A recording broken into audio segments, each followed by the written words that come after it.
This video is going to focus on the dominant defense that the Seattle Seahawks played in their 29-13 win over the New England Patriots in Super Bowl 60. I'm not going to be too long here in the setup. I'll give you as much analysis as possible on, I think, 11 or 12 defensive plays, how versatile these guys were and physical, and the force with which they played with, whether it was pass rush or in coverage. Seattle pretty much was in control the whole time on that side of the ball. We're going to get the film started here with a 1st and 10 on the first possession for New England. Now, they did cross midfield twice on their opening two drives.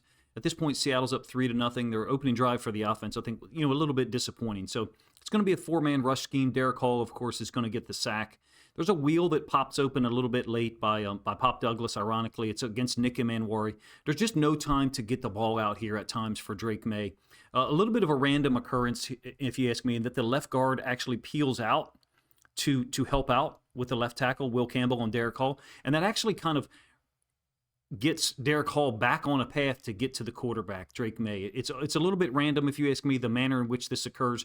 He almost kind of clears or resets the path for Derek Hall, if you will. But typically, this is what you're getting from a coverage standpoint in this game. Everything taken away, and even guys that are open, or have a player in the window, in this case, a second-level defender for the Seahawks in the form of Drake Thomas. Now, this wheel at the bottom of the screen by Pop Douglas does end up being open. The Patriots try to come back to it at least once a little bit later. I'm talking about the fact that Witherspoon played man on number 1, the outside receiver here.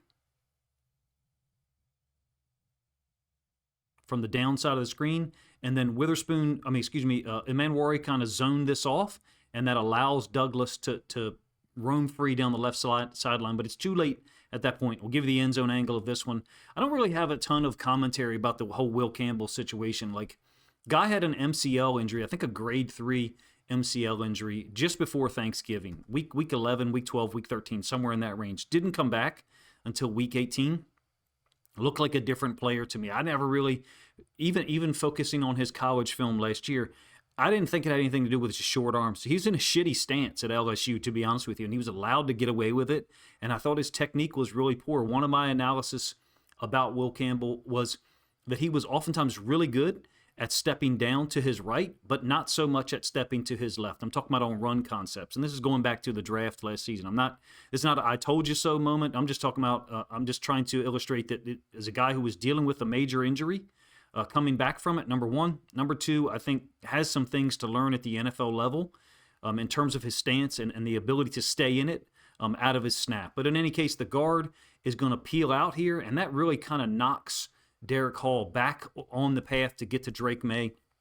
And I think since May is focusing on that side of the field, and that's where the pressure comes from, that gets him away from any type of progression at all. He realizes, okay, I got to be in escape mode and try to get away here.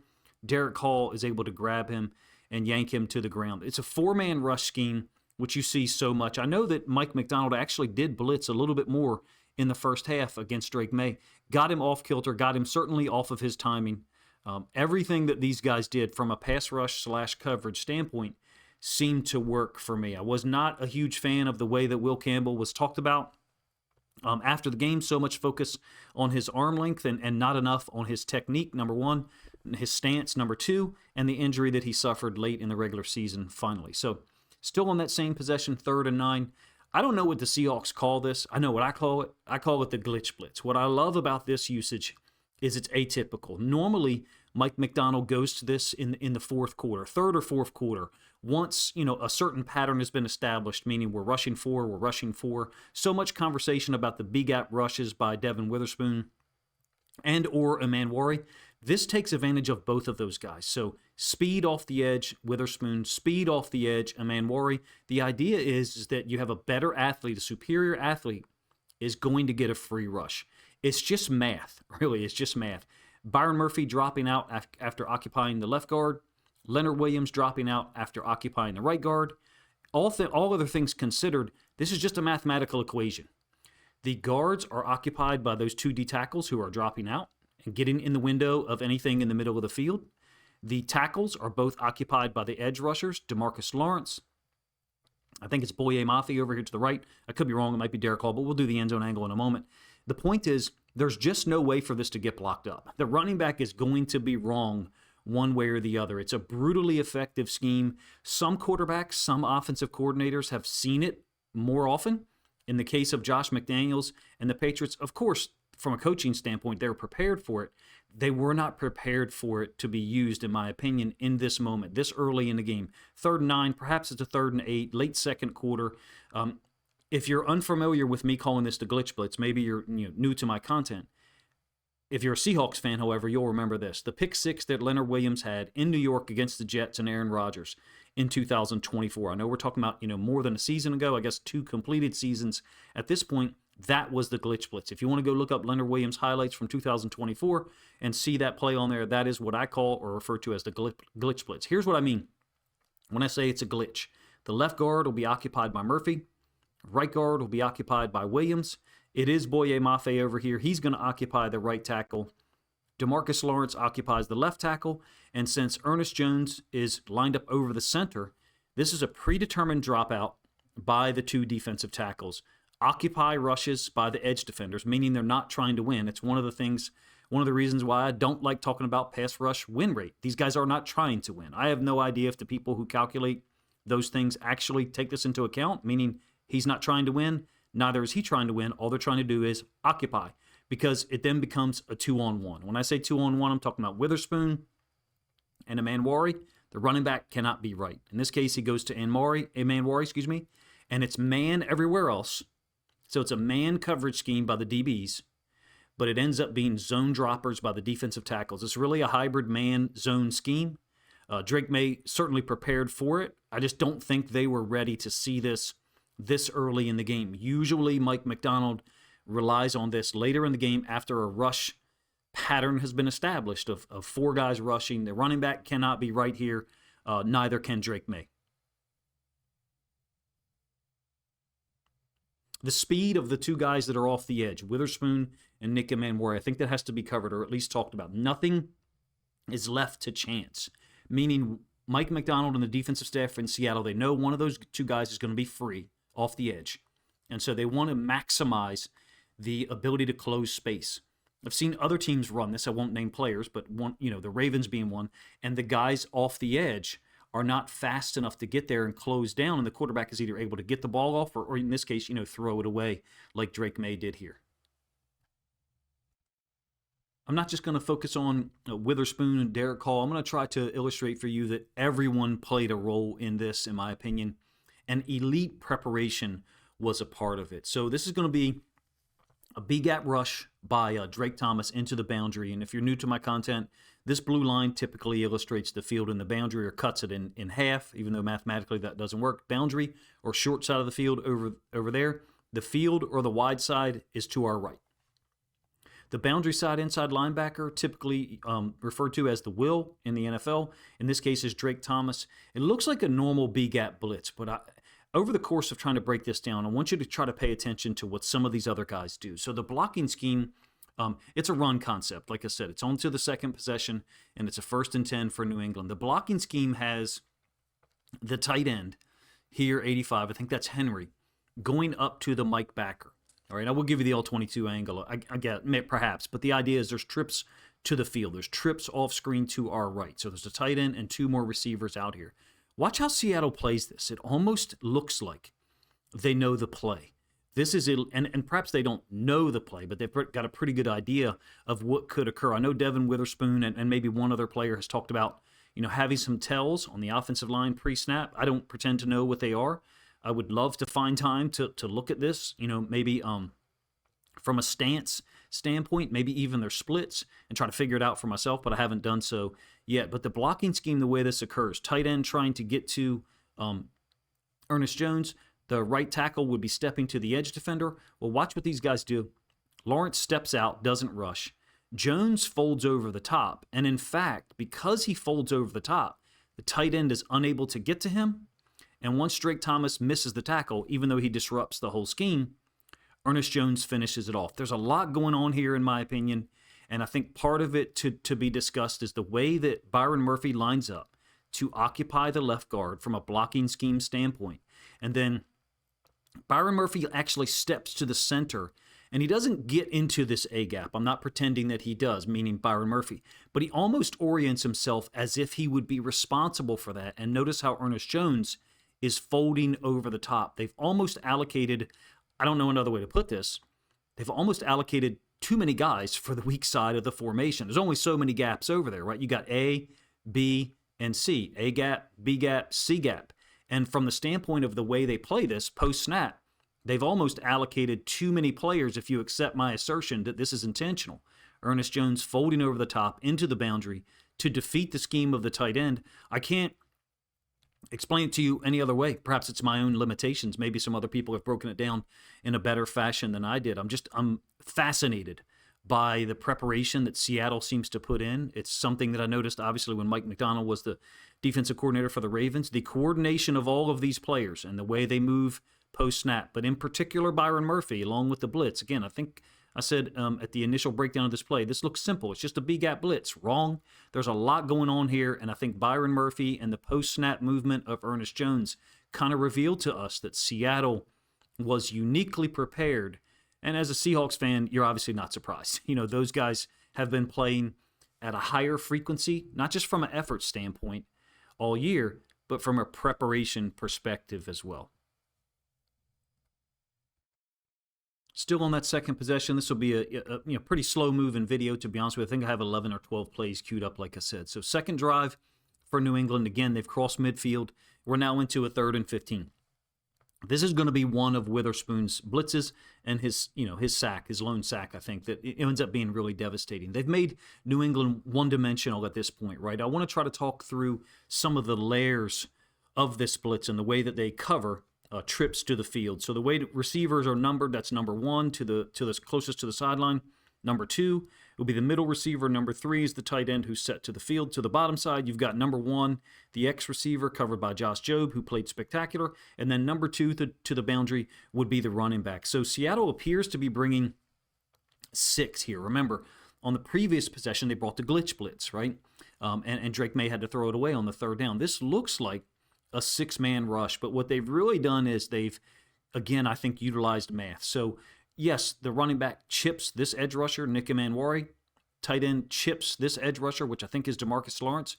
I would say to you that those guys, Emanwari and Lawrence, are actually comfortable with being chipped here. I think they're just occupying. I think they're occupying and tying up those routes. So what you functionally have, if you can ignore all of these guys, or if I was able to have on-screen graphics to quickly eliminate them, is 3 on 5 from a coverage standpoint. As a defensive coach myself, not super comfortable only having 5 guys in coverage. But if there's only going to be 3 players running routes, mathematically, you may have the advantage. It's a great juke by Witherspoon. I'll give you the end zone angle, right? This is his blitz. It ends up going through B-gap. He really ends up isolated on Morgan Moses, the former right tackle for the Ravens, who's now in New England, I think, for his 2nd year. It's a great juke by Witherspoon, right? But what I really love about this, again, 3rd and 15, is the way they're playing Bryant by stepping him down, and then Jones getting out of here. It almost looks like, to me, they're willing to cede or allow some type of short completion in this area of the field so that Bryant and Jones could cage those guys and make the tackle. So what I'm referring to, and I know no one's running a route in this area, is some type of route out to the field in between the top of the numbers and the hash, and whereby Bryant, let me change colors for this one, sorry, whereby Bryant could be an outside in defender and on the tackle, and Jones could be inside out. I know there's a lot of space between these two guys. What I'm offering to you, and perhaps I'm only able to explain 50% of it, I think Jones is opening up to the trips with his eyes in this direction, specifically because they're bringing so much pressure. They think they're going to get there, but if they don't, and Drake May gets the ball off on something short and quick, they're going to be able to rally and make the tackle. Perhaps I took too long, to explain that. Essentially, they're trying to force a quick throw, right, and or get home with the blitz, which they did. I just think the Jones and Bryant alignment or leverage that they have, even though the 3rd receiver is late getting out, the tight end, I think it's very intentional. I think it's taught specifically to the formation at hand, or the formation that the Patriots showed. We're going to skip around some. We're now into the second quarter. It's a third possession, a 3rd and 5. This is the play that I think Collinsworth called a concession, and he may be right? New England probably had some faith in their defense as well, but think about this. To the point where we are now, the Patriots have faced the following third downs. A 3rd and 2 on their first possession, which they converted. A 3rd and 9, the glitch blitz, which turned into a throwaway for Drake May, and that occurred after a 2nd down sack. And then the 3rd and 15 that I just showed you that actually was a sack by Devin Witherspoon. They have no idea what's going on, is what I'm trying to sell to you. Even though it's a manageable 3rd down, 3rd and 5, and they've got an athletic quarterback who can move around and convert things with his legs. For whatever reason, they felt like this was their best option. Very weird blocking scheme, if you ask me. Nick Manwari is down here stacked in an alignment or directly next to Leonard Williams. In addition, Julian Love is possibly responsible for the tight end if they're playing man. They leave Leonard Williams totally unblocked. Bad idea, right? In addition to that, Jerron Reed, who's back in Seattle for the 2nd time, a guy who missed, I think, 4 or 5 weeks earlier in the season, a spectacular player in their rotation. They have so much depth at defensive line in general, but the defensive tackle position on the interior, to be specific, the reality is Seattle's just better up front on both sides. They were able to run the ball. New England was not. Seattle could actually pass pro, other than, Bradford had some severe difficulties with Milton Williams. So did Zabel on a couple of reps. But switch it around as far as the pass rush dynamic. Seattle got 6 sacks or maybe 6.5 or 7, whatever you want to call the Witherspoon and then Uchenna and Nwosu touchdown. Conversely, the Patriots were not able to sack and bring down Sam Darnold. The resource allocation, meaning because Seattle could get home with 4, it changed the dynamic completely. Number one. Number two, they made him one-dimensional. No ability to run the ball consistently. Same play from the end zone angle. Like I said, this is Jerron Reed who's going to make the play, along with Leonard Williams, who will be completely unblocked. Not sure what New England's doing here as far as the blocking scheme. Perhaps Drake May is seeing that they're in dime. This is the dime linebacker, Nick Manwari. Drake Thomas is off the field. There's the Mike linebacker, Ernest Jones. And so from a blocking scheme standpoint, the way that New England's going to try to get this accomplished, left tackle is going to step to Boye Mafe. Left guard going to step to Nwosu, who's also an edge defender. And then these two guys, kind of a weird angle combo on Ernest Jones, and that leaves the center one-on-one with Jerron Reed. It's just a bad matchup for them. And there's just a lot of bad matchups here. There's a lot of bad matchups from a defensive line perspective. There's a lot of bad matchups on the outside. Wide receivers versus corners. I'm talking about, when Seattle's playing defense. Whether it's a concession or not, I don't know. I do know this, that there's a lot of guys on this defense that deserve more recognition than they get. Not one single player named to first-team All-Pro, but I think they had 3 on the second-team All-Pro. Could have been as many as 5, in my opinion. And the one thing that I'll try to sell you on or mention is that Leonard Williams didn't get any All-Pro recognition in 2024. He should have. There's oftentimes a lag time on voting lists, and because Seattle won the Super Bowl here in 2025, you can expect that next year some of these guys who were not given any recognition will be second-team All-Pros, and some of these players who were second-team All-Pros will possibly be pushed up or close to the barrier to be named first-team All-Pro.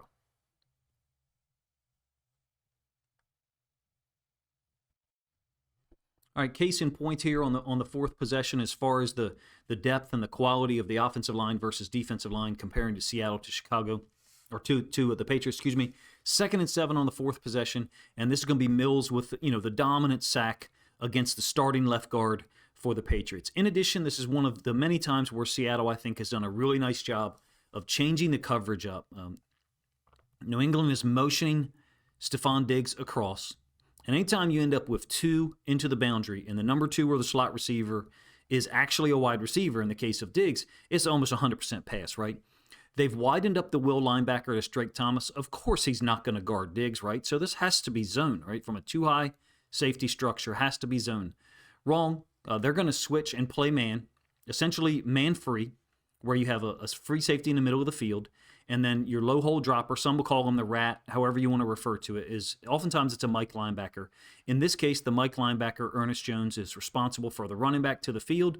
You got man across the board, and Drake May probably assuming zone here, if you ask me. and trying to figure things out post-snap, you have to think all the different coverages that the Seahawks play.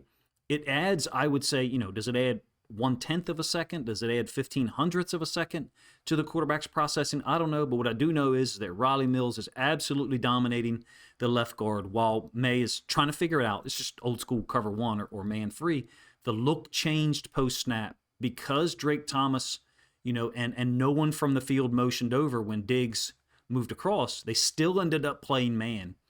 There'll be some iterations later in the video where they show man and they actually do play man post-snap, but it's a different version. And it's still, I don't like using the word confused. That's not fair to these quarterbacks who have so much to process. And so I won't use that.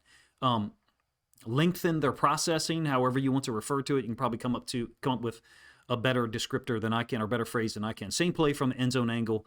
This is telling you that it's passed, like I said, from Diggs' alignment. He's going to be the number 2 receiver into the boundary with the tight end as the number 1. There's Mills, the defensive tackle, defensive end hybrid kind of that was drafted out of Notre Dame after, I believe, tearing his ACL.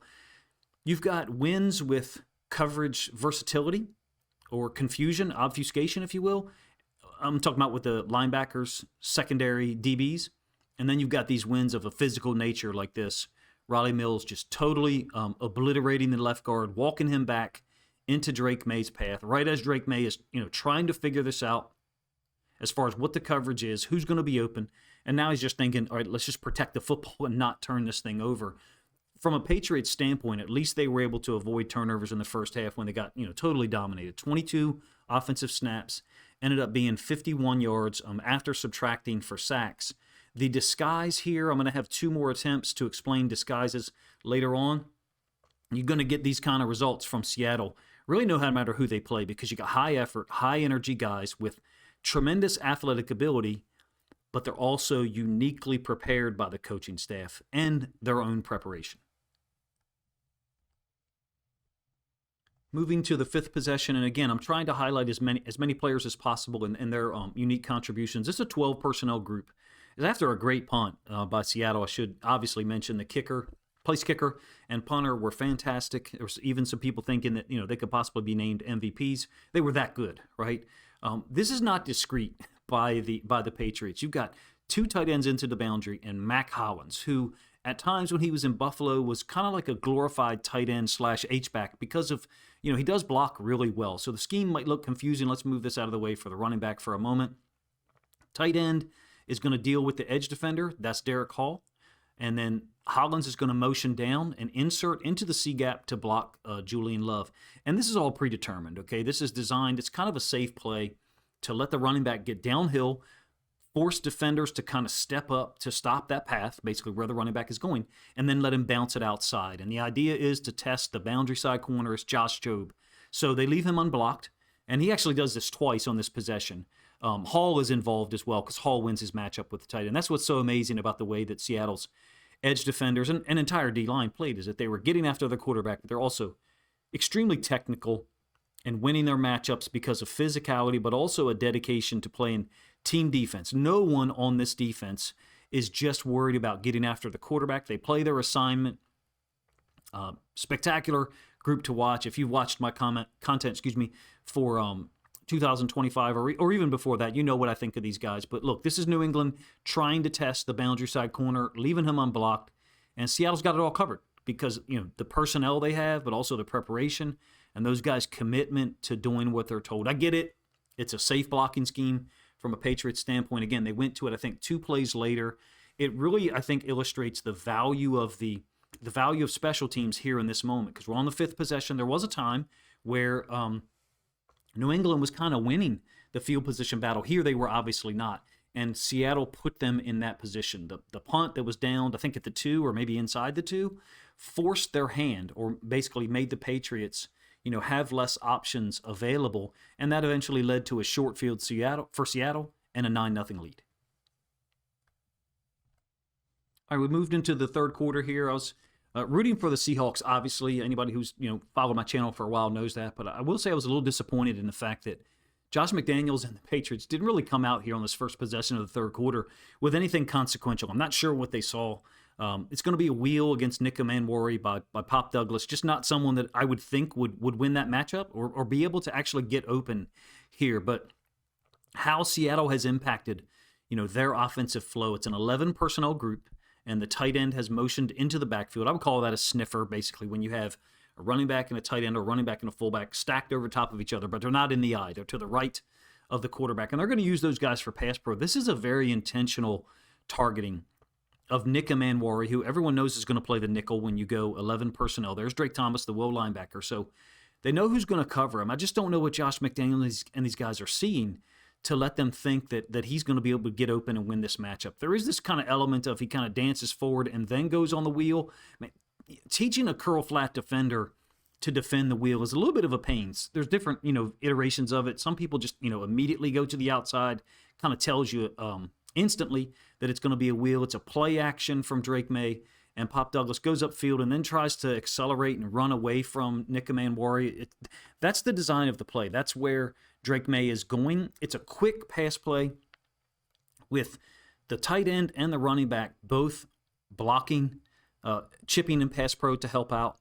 I just don't know what the plan is here, in my opinion. Really, it just illustrates how talented Seattle's defense is, that you really couldn't look at any of these matchups and say, I think we're going to win there if we use the tight end and the running back briefly to kind of help out. Let me rewind that so you guys can see what I'm talking about. I'm talking about the running back crossing his face and then going to the outside of the left tackle, Will Campbell, so that he can help out there, and then the tight end inserting directly where Leonard Williams is lined up over the right guard. So pretty obvious to me that those guys are helping out with the pass pro scheme. What matchup do they have to win? None, in my opinion. Not Mac Hollins against Josh Jobe, not whoever was running against Devin Witherspoon. It's just not open. These guys, I think, are up against it, the Patriots, if they were to play again, 7 days from now, or see this team again in the future. Same possession. They did actually gain a first down on a completion to Pop Douglas, I think against zone, for 8 or 9 yards. I'm not saying that the Seahawks didn't play well. I don't mean to run down all the personnel for the Patriots. They went, 14-3 or 13-4, whatever it was, and they beat the Ravens, who's, my favorite team. But it's not surprising to me. This is consistent, in my opinion, with the quality of defense that Seattle played throughout the whole season. Third and 3 on that same possession, like I said, the opening possession of the third quarter. And it's going to be a great job down here at the bottom side of the screen. You guys barely catch a little bit of a view here of Josh Jobe. He played fantastic. I want to do a season-long video on him. Someone said that he was targeted 9 or 10 times. That seems a little high or excessive to me, but he only gave up 3 catches for very minimal yards. Got this a few times on video, the way that the Seahawks pass off these routes from a trips and then a short motion by the outside receiver. A little bit of a giveaway when, number 2 is on the line of scrimmage versus number 2 being off. I think there's possibly some tells or some patterns with the route combinations that New England ran, but they switch it. So what I'm talking about is originally Woolen is lined up over a Diggs, the outside receiver. Here, Witherspoon is lined up as the nickel, with Manwari as the dime linebacker down into the boundary. And so Witherspoon will be man on 2, which I believe is Mac Hollins. And then they switch it. So Witherspoon takes over Diggs, who went in short motion. And then Mac Hollins releases to the outside, and that's handled by Reek Woolen. So you can see the way that those guys have switched it post-snap. So they were showing man and ended up playing man, but they just switched it based upon the motion. In addition, really tying up the tight end. I love this aspect of what Seattle did. DeMarcus Lawrence is going to tie up this tight end, who's obviously assigned to chip him as well. Uchenna Nwosu is peeling out from an inside-out angle. He's just looking to help out with any in-breaking route from that stacked alignment there. So Seattle obviously knew that at some point the running back and or tight end were going to have to help out with things from a chip standpoint. But I think this is an actual tying up for what DeMarcus Lawrence is asked to do post-snap, meaning he's trying to slow the tight end down, not allow him to get into a clean release. And then, oh, by the way, at the downside of the screen where the actual target is, Josh Jobe totally dominating this route with Kayshon Boutte. In fact, pushes him out of bounds, so he would have been, ineligible to catch the football. Gets one of his, I think, 2 PDs on the night. Extremely physical game from a Josh Jobe standpoint. I put out 4 videos on him this year. If you're a Seahawks fan, feel free to check them out, including one I think I did after week 2 or week 3 when I felt like, he had obviously won the boundary side corner job. 9th possession now, it's 12-0. This is one of my favorite plays, even though I think Devin Witherspoon kind of overreacts to the route by Diggs. But the way that they play this, they gain a +1 on the trip. So talking about the trips down here to the bottom side for the Patriots. And because of the recognition of Devin Witherspoon on this tight end, as well as the recognition of Drake Thomas on this running back, they really gain a +1 with the trips to the field. So there's going to be a vertical by 2 here. I tried to color code this, to be honest with you. 2 gets handled by essentially the 2 safeties, Bryant to the downside and Julian Love to the top. And then going across the field, Diggs, he'll actually cross the face of Witherspoon. I think Witherspoon gets a little overzealous here, but you can see what he's doing. He's signaling with his hand. He's basically pushing Julian Love to the field, telling him, hey, you can push from 3 to 2. That may not be the vernacular he's using, whatever their call is. And I think pre-snap, those guys obviously knew the read. They didn't know the play, but pre-snap, some type of alert where basically if this tight end stays into block, then we're going to leave Drake Thomas on him, even though Drake Thomas kind of zones this off. You can push to 2, and I will take over 3. I'm talking from a Devin Witherspoon perspective. Probably his call. It's a mini drill where certain players are assigned to make the call because of their read. I think that Witherspoon is probably reading the tight end, but when you get the end zone angle, you'll see it actually looks a little bit different. But you get this fold inside by, I think it's Derek Hall. I think it's one of his 2 sacks. I could be wrong. They're actually, I think maybe it's Byron Murphy. My apologies for that. Witherspoon actually overcommitted, like I said, but May never could get there. And what I'm talking about is here, the route by Diggs. Perhaps he's reading something in this area here. Diggs kind of slowing down. He might be reading the safety, Julian Love, and then bringing his route back across because he thinks probably that Witherspoon in a normal situation would be taking the tight end man-to-man. That's typically what you'll get from a boundary side corner against a 3-by-1 set with, one receiver, or in this case, a tight end set up into the boundary. But because Witherspoon could push Love to the field, they ended up essentially playing 5/3 to trips, and the late dig from Stephon Diggs across the field, wasn't available for Drake May. Same play from the end zone angle. A little bit misleading arrows here, to be honest with you. Let's get a look at this one from the end zone angle just so you can see an idea of the read that I think Witherspoon and Drake Thomas are using. In addition, these are, like I said, a little bit misleading as far as the blocking scheme, but the understanding is that these 2 players are dealing with the edge defender into the boundary, and then the running back and the left tackle are dealing with the edge defender in the case of Nwosu set to the field. Again, this is a 1st and 10 in the 3rd quarter, so theoretically could be a run play, but in my opinion, Seattle at this point has shut down the run game such that New England is essentially they're almost in 100% pass mode. We know that occurs once the Seahawks go up 19-0. So how I think they're getting this done, typically the boundary side corner, and recall, let me go back to the all-22 angle just for a moment so you can get an idea of who I'm talking about. I'm talking about Witherspoon and that tight end, and then Drake Thomas, who I believe has eyes all the way across the field on the running back on the opposite side. So here's what we're referring to is the read that Drake Thomas is getting from over here. Now, it's possible that he's looking at one of the offensive linemen. In my opinion, I think he's looking for the running back to chip release over there. So then Drake Thomas, understands I do not have to guard that running back. The running back didn't cross face into the boundary, and as such, Drake Thomas can take over the tight end since the running back is no longer a threat.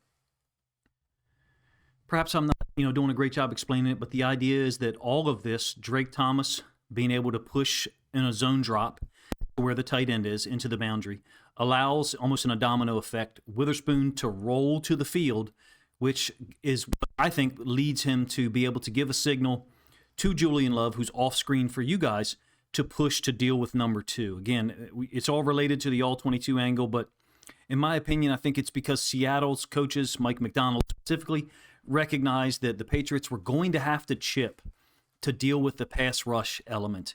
And so as such, Witherspoon quickly has already got his eyes to the other side where Diggs is coming from as far as where his route emanates from.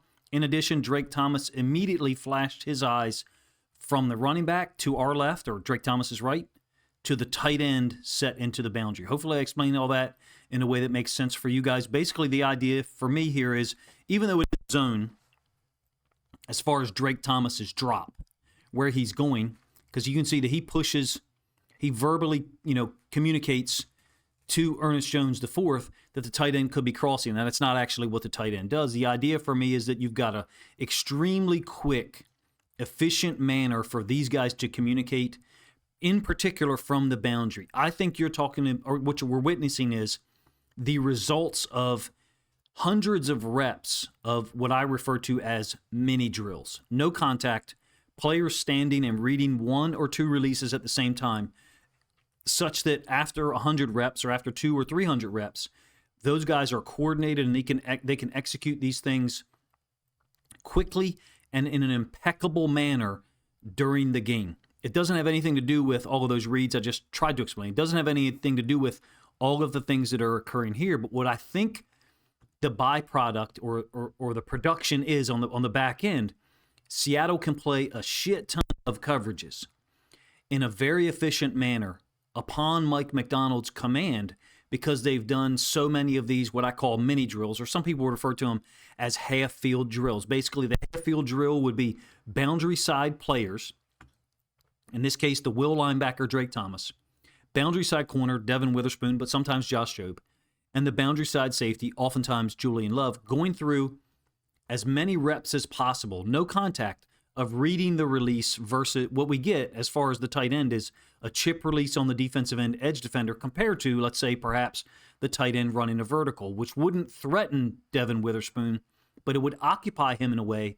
that he could no longer communicate to Julian Love, hey, you can go ahead and push to the field and deal with this route here. I, Devin Witherspoon, will take over this one from Stephon Diggs. Again, hopefully I explain that in a way that makes sense for you guys, number one, and does justice to the quality of coverage and the way that Seattle was able to get a +1. Maybe you won't refer to it as a +1 defender. Maybe you would, rather refer to it as plus half a man.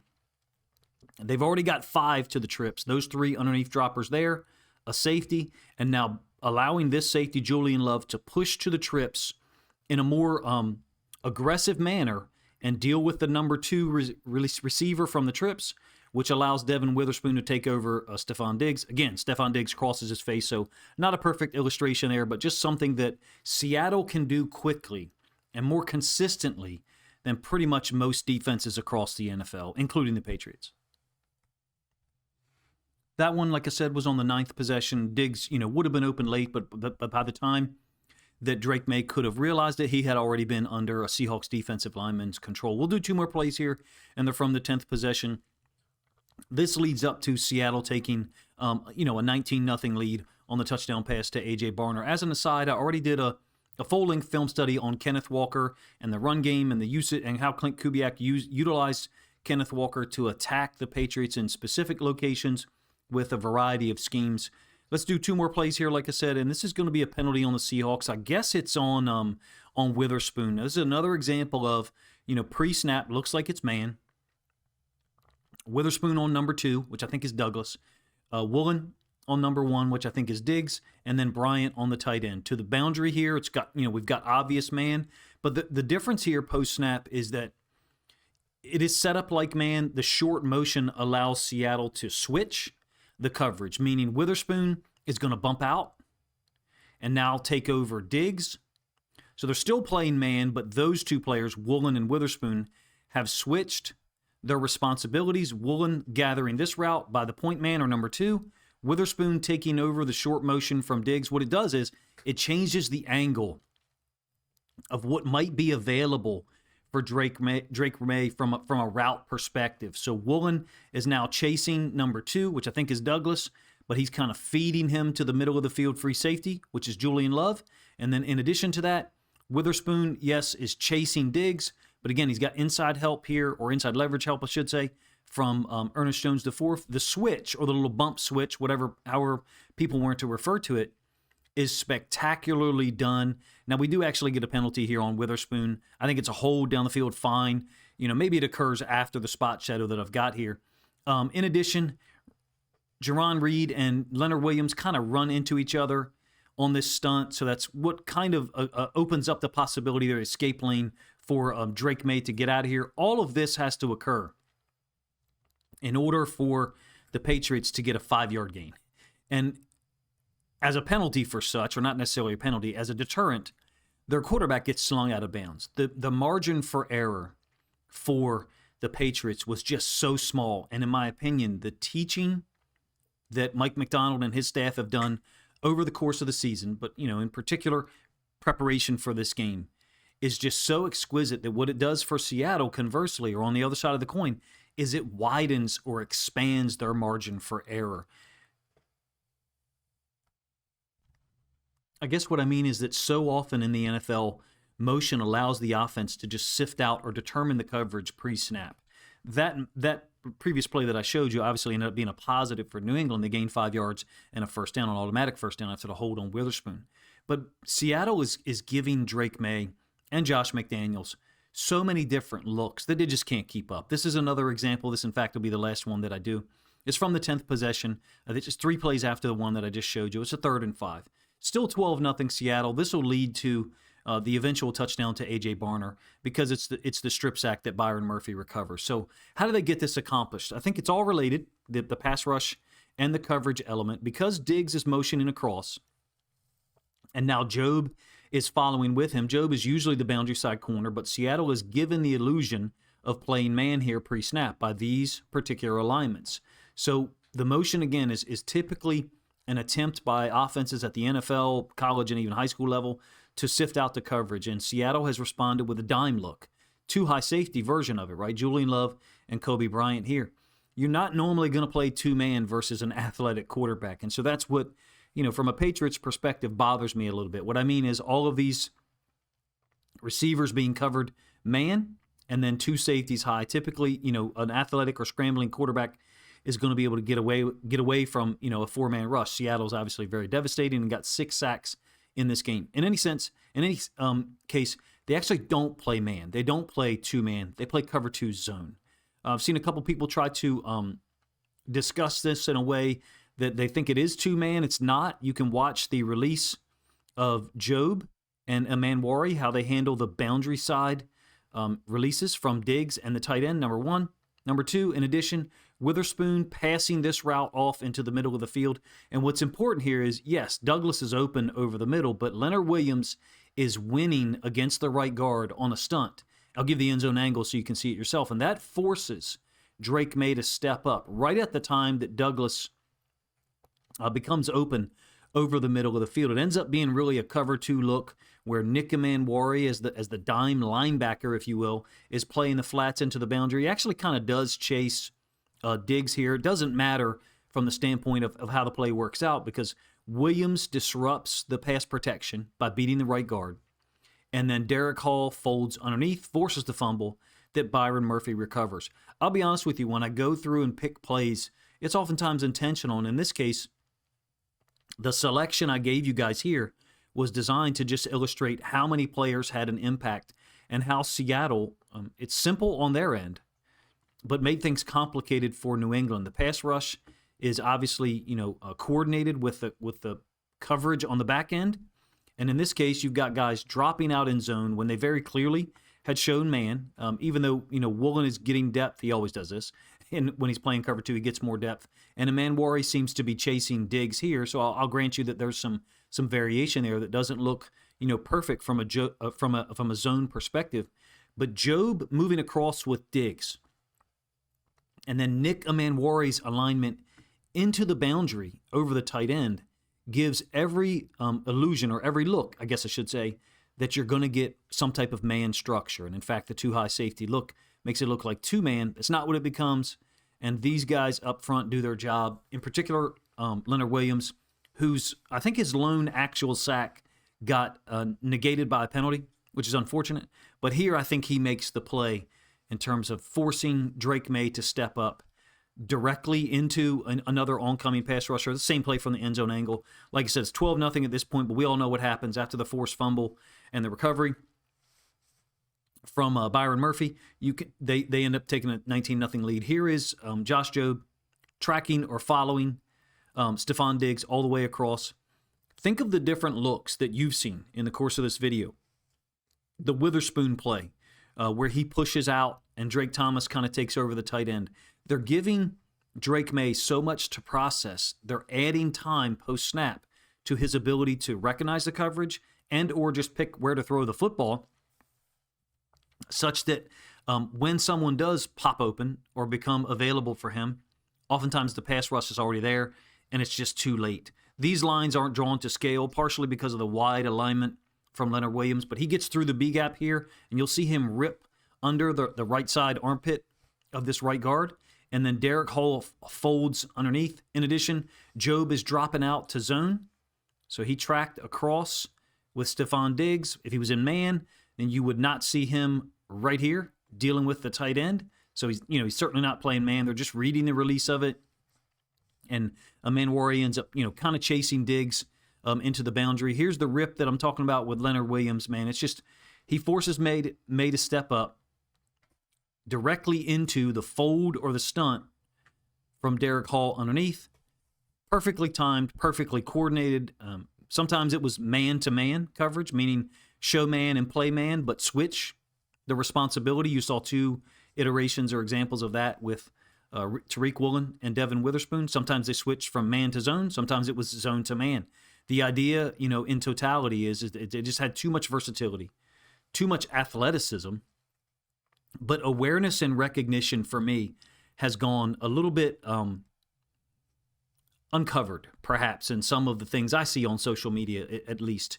Meaning this Seattle group, yes, they're extremely fast, strong, and athletic, and they've got a lot of hostility upon arrival. They tackle well, right? Elite athletes, but the awareness and the recognition, the preparedness, I think, is on a different level. I just don't think there's much that you could say about the way this defense played that is negative, other than, the fact that in the last 4.5 minutes, Drake May throws for 126 yards or something like that. He eventually gets to 295 as a total. But really, Seattle was in complete control. The game flow was much worse than a 29-13 final score differential. Credit to the Patriots defense. They were there to compete, and they kept things close. I don't know about you, but to hear that the Seahawks players actually said this after the win was it was kind of surreal that they wanted to come to practice the next day. They were happy to win, of course, but it was almost this feeling that they love working together and they don't care who gets the credit. And I think that shows up somewhat in their discussions or their interviews or even the way that they accept awards or accolades. Kenneth Walker is not on the defensive side, obviously, but the humble reactions for everyone and very just genuine perspective that they're not arrogant or they don't even maybe realize how great they are. I think they're a historic defense. Where do they rank? Top 5, top 10? I don't know. I really don't care. I just think that they deserve a ton of credit, a ton of exploration and examination. I tried to bring some of it to you here. You're more than welcome to let me know if I hit the mark, got close to it, or was well short my attempt to just bring justice to what they did. Total wipeout in the first half, right? 22 plays for 51 yards. If the offense had taken advantage of some of their opportunities, game really would have been over after 30 minutes. I think we all knew that this was a possibility because if you followed not just the Mike Macdonald progression, but his work, everyone's work with this Seattle defense, this is just the way they performed all year. And it shouldn't be a surprise that it happened in the Super Bowl, really, even against a Patriots team that I think, won 13 or 14 games and made it out of the AFC. If you guys enjoyed this video, please let me know in the comment section, number 1. And then finally, if you've enjoyed my work over the course of the entirety of the year, or you think other Seahawks fans would like to hear my thoughts on the Super Bowl win from a defensive perspective, as well as the plays that I use to kind of illustrate what I think and what I can at least recognize and relay to you, then please consider grabbing a link to this video and sharing it out on social media to help this content get more reach. Appreciate you guys' time.